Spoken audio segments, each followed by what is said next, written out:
Nous avons donc été ensevelis avec lui par le baptême en sa mort, afin que comme Christ est ressuscité des morts par la gloire du Père, de même nous aussi nous marchions en nouveauté de vie. Romains 6, 4. La seconde œuvre du Saint-Esprit dans la vie du Seigneur Jésus-Christ, nous la trouvons dans Luc 3, 21, 22. Tout le peuple se faisant baptiser, Jésus fut aussi baptisé, et pendant qu'il priait, le ciel s'ouvrit, et le Saint-Esprit descendit sur lui sous une forme corporelle comme une colombe.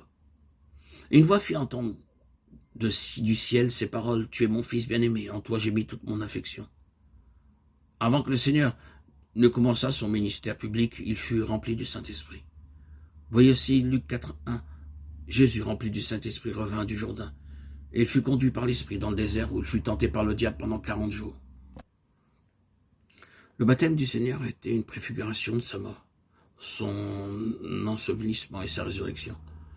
Le Seigneur montrait de manière simple que si nous désirons sa plénitude, il faut nous identifier dans sa mort, son ensevelissement et sa résurrection.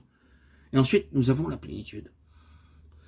Troisièmement, dans Actes 10, 38, nous lisons « Vous savez comment Dieu a oint du Saint-Esprit et de force Jésus de Nazareth, qu'elle est de lieu en lieu, faisant du bien et guérissant tous ceux qui étaient sous l'empire du diable, car Dieu était avec lui. » Ce fut la troisième œuvre du Saint-Esprit dans la vie du Seigneur Jésus-Christ. Il marcha faisant du bien sous l'onction du Saint-Esprit. En d'autres termes, il n'accomplit jamais un seul miracle de lui-même, de son propre choix. Il ne put rien reprendre dans ses paroles devant le peuple, mais étonné de sa réponse, ils gardèrent le silence. Luc 20, 26. Nous lisons dans Ésaïe 11, 2 à 5, l'Esprit de l'Éternel reposera sur lui, esprit de sagesse et d'intelligence, esprit de conseil et de force, esprit de connaissance et de crainte de l'Éternel. Il respirera la crainte de l'Éternel, il ne jugera point sur l'apparence, il ne prononcera point sur un oui-dire. Mais il jugera les pauvres avec équité, et il prononcera avec droiture un jugement sur les malheureux de la terre.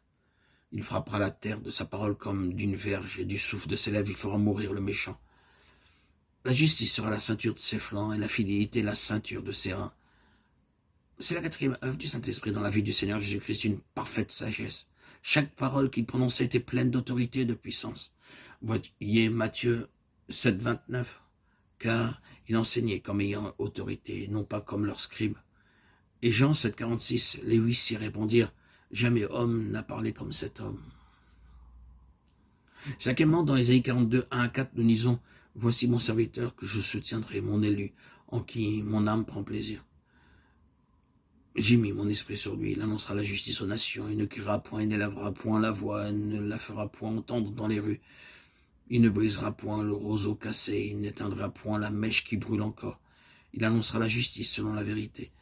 Il ne se découragera point et ne se relâchera point jusqu'à ce qu'il ait établi la justice sur la terre. » Voyez le verset 2. Il ne criera point, il n'élèvera point la voix, et ne la fera point entendre dans les rues. Mais par l'amour, la bonté et la vérité, il a voulu gagner le monde.